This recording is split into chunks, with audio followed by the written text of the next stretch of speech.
लुटेरे में एक तरह से कोई अच्छा आदमी तो इस तरह से है ही नहीं। बिलाल किसी का सगा नहीं है, सिर्फ अपना काम देखता है and yet he is not like a out and out villain कि आपको उसको देखकर सिर्फ नफरत ही हो। बिलाल के कैरेक्टर के बारे में वो बहुत इंटरेस्टिंग लगा कि वो सबके साथ है मगर किसी के साथ नहीं। वेब शोज में ये है कि आप जो भी कैरेक्टर्स प्ले कर रहे हैं, आप अपनी एक छाप छोड़ने की उसमें ज्यादा गुंजाइश रखते हैं। आपकी पहली फिल्म अनुराग कश्यप जैसे डायरेक्टर के साथ, फिर गैंग्स ऑफ वासेपुर जैसी फिल्म। सो और उसमें भी जिस तरह से मेरा रोल छोटा था फिर बड़ा हो गया, और जिन लोगों ने वो फिल्म देखी है उनको बहुत क्लियरली वो कैरेक्टर याद रहता है। कई लोग इस चीज के बारे में पॉइंट आउट करते हैं मुझे कि मैं इंस्टाग्राम पे ज्यादा पोस्ट नहीं करता हूँ, या it's difficult to find me on on the web space. उस कैरेक्टर को कहीं ना कहीं ज्यादा ठहराव से देखा जाता है, एक्सप्लोर किया जाता है। हेलो फ्रेंड्स, आप देख रहे हैं फिल्मी बीट और मैं हूं आपके साथ शिल्पिया। और आज हमारे साथ बहुत ही खास मेहमान है गौरव के शर्मा, जिनकी हाल ही में हॉटस्टार पर वेब सीरीज आई है Lootere. Hello sir, welcome to Filmi beat. Hi Shilpi, thank you so much. Sir, मेरा फर्स्ट क्वेश्चन यही है कि आपका लुटेरे का ऑल ओवर एक्सपीरियंस कैसा रहा? It was a wonderful experience. I mean, सबसे पहले तो शुरुआत में हम लोग 4 महीने के लिए केप टाउन में शूट कर रहे थे। तो वो अपने आप में काफ़ी अच्छी जगह थी रहकर शूट करने के लिए। And more than that I think it was a great team to work with. और इतने लंबे वक़्त तक क्योंकि सब लोग साथ में रह रहे थे, तो एक एक अच्छी दोस्ती, एक फैमिली जैसी वाइब थी जो कि पूरे सेट पे थी, which was I think the most wonderful part.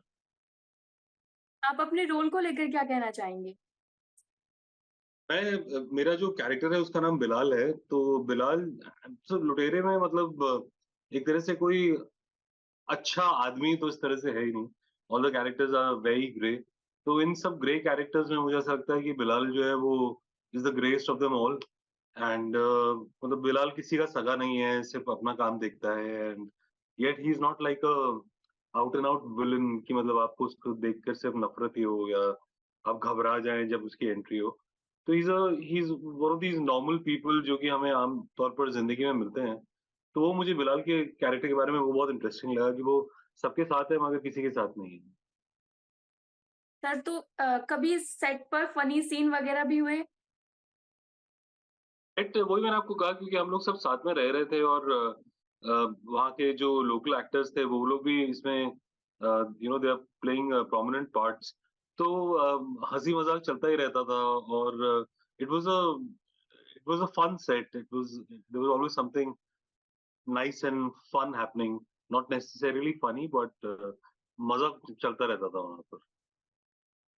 Sir, इससे पहले जनवरी में कर्मा कॉलिंग भी आई थी आपकी वेब सीरीज, तो रवीना मैम के साथ कैसा आपका ऑल ओवर एक्सपीरियंस था? उनके साथ बॉन्ड कैसा था?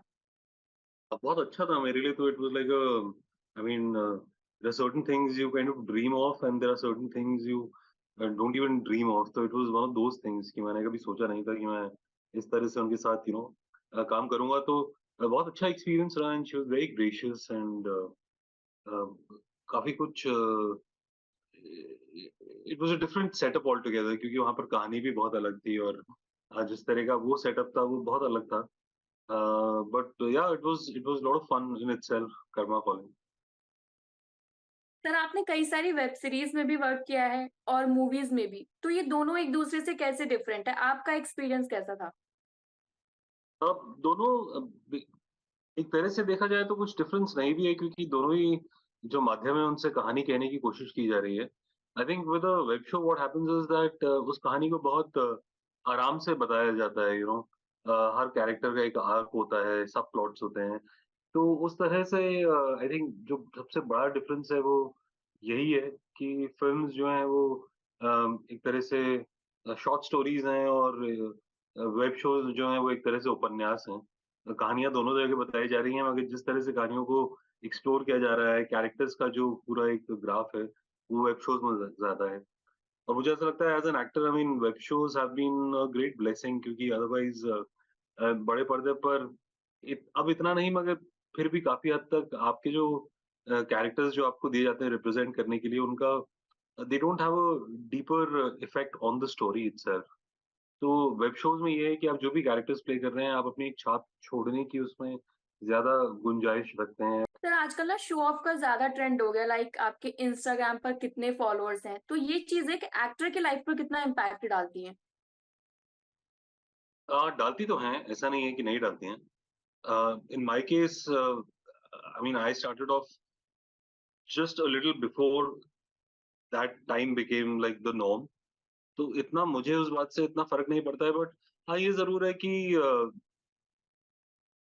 मतलब कई लोग इस चीज़ के बारे में पॉइंट आउट करते हैं मुझे कि मैं इंस्टाग्राम पे ज़्यादा पोस्ट नहीं करता हूँ, या it's difficult to find me on on the web space. So yeah, I think it is important because everyone, uh, because आज के टाइम में it's become not just about your work but how relatable you are, I think, in personal life as well. So people are very curious to know कि आप अपनी ज़िंदगी कैसे जीते हैं, आप अपनी आम ज़िंदगी में किस तरह से हैं। तो उस लिहाज से देखा जाए तो आई थिंक इट्स ज़रूरी also. It's interesting to watch. बहुत इंटरेस्टिंग है बिकॉज़ एक तो कभी भी हमारे उसमें स्टोरी टेलिंग में जो बाहर के कैरेक्टर्स हैं, जो फॉरेनर्स हैं सो टू स्पीक, उनको कभी पूरी तरह से उनको प्ले करने का मौका नहीं मिला है। तो इस कहानी में क्योंकि there are so many actors who are not from our world so to speak, और वो लोग हैं और हमारी कहानी का हिस्सा हैं। बहुत इंटरेस्टिंग लगता है, और म्यूजिक बहुत अच्छा है, बहुत अच्छा बनाया है। जय जो डायरेक्टर हैं, वो सबसे पहले मुझे गैंग्स ऑफ वासेपुर की शूट पे ही मिले थे, वो असिस्टेंट थे उस फिल्म में। So he's done a great job. Everyone's done a great job. But you should also watch it. Okay sir. तो भाई So, जाकर जिस दिन भी नहीं देखी है, लुटेरे देखिए, और मैं भी जा रही हूँ देखने। Thank you so much sir. my pleasure. Thank you, Shilpi. Thank you so much for it.